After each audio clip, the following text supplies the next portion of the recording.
Bueno, para que puedan hacer el trabajo titulado Trabajo y Fuerza de Trabajo, que habla sobre Marx, les doy algunas ayuditas y algunas explicaciones. Primero explicar quién era Marx.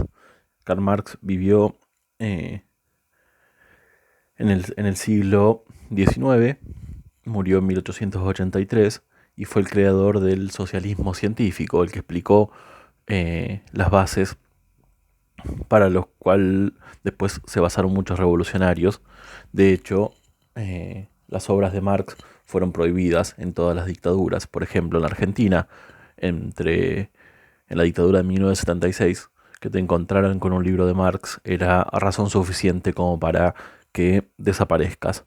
Es un autor odiado por las clases dominantes y a su vez defendido por millones de trabajadores en todo el mundo. Su principal libro, El Manifiesto Comunista, es el libro más traducido y más vendido en toda la historia de la humanidad después de la Biblia. Habiendo dicho esto, pasamos a la explicación del trabajo.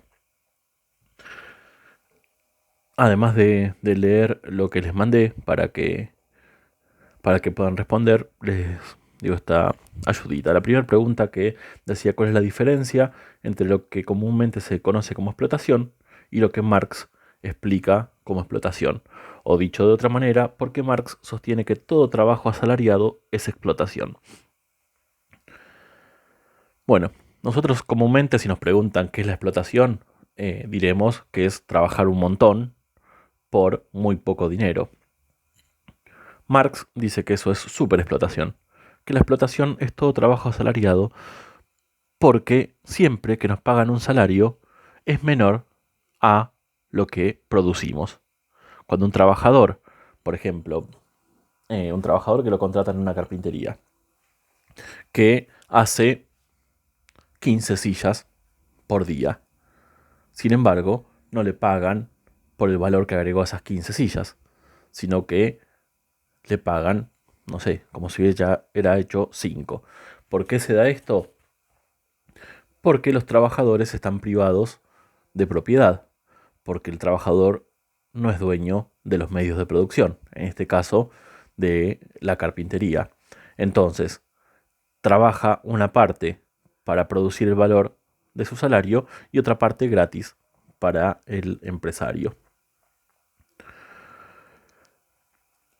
Esto partiendo de lo que habíamos visto ya hace bastante tiempo en el cuatrimestre pasado, que el trabajo es lo que genera valor. ¿Cómo se explica eso?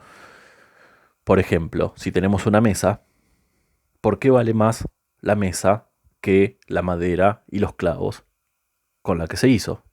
¿Sí? Si yo, por ejemplo, gasto 500 pesos en madera, 100 pesos en clavos y 100 pesos en lo que se me gasta la sierra, el martillo, el destornillador, lo que use para fabricar la mesa. ¿Sí? Yo gasto entonces 700 pesos en total para fabricar esa mesa, porque la mesa después la puedo vender a 1500 pesos, por ejemplo. Y eso es porque tiene trabajo. ¿Sí? ¿Por qué vale más el tablón de madera que la madera en el árbol? Porque tiene trabajo. ¿Sí? Porque alguien puso su trabajo y con eso generó un nuevo valor. Un árbol en el medio del bosque no tiene valor. En cambio, cuando lo corto, lo transformo en listones de madera primero y en una mesa después, ahí sí tiene valor. ¿Por qué? Porque tiene trabajo. Lo que Marx dice es que el trabajador es el único que genera valor, el único que crea valor. Sin embargo, al trabajador no le pagan todo el valor que crea. Entonces, en el ejemplo ese de la mesa, teníamos una mesa que gastamos 700 pesos y en los materiales para hacerla. Y después se vende a 1500, o sea, 800 pesos de más. Esos 800 pesos, dice Marx, los creó el trabajador con su trabajo.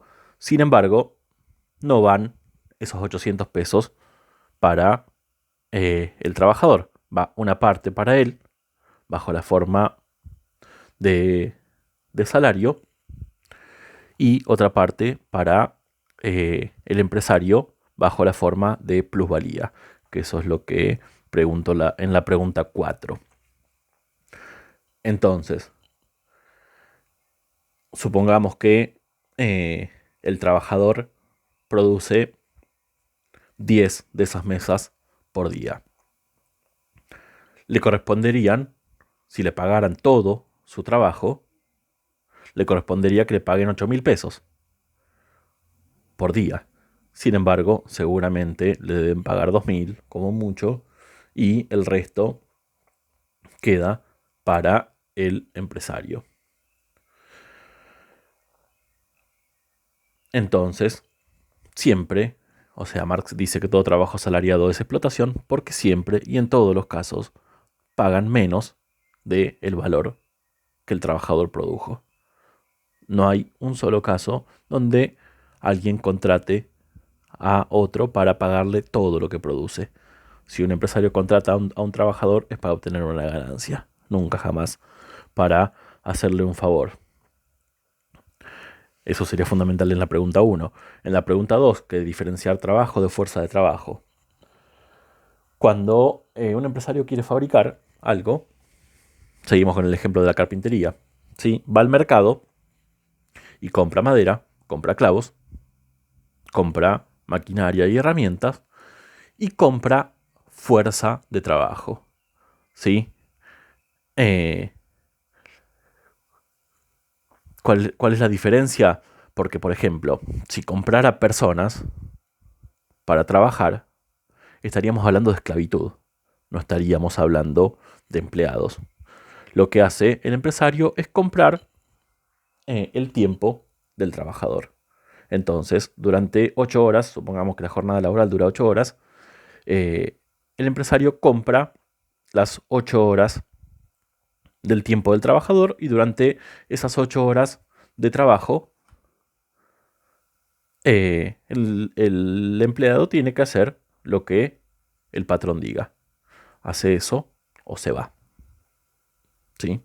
Y buscará trabajo en otro lado. Adentro de las fábricas, de los lugares de trabajo, no hay democracia. Manda el patrón, ¿sí? Podríamos decir que hay dictadura. Se hace lo que dice el patrón y si no, te vas, ¿sí? No es que hay democracia o que uno puede opinar o estar en desacuerdo.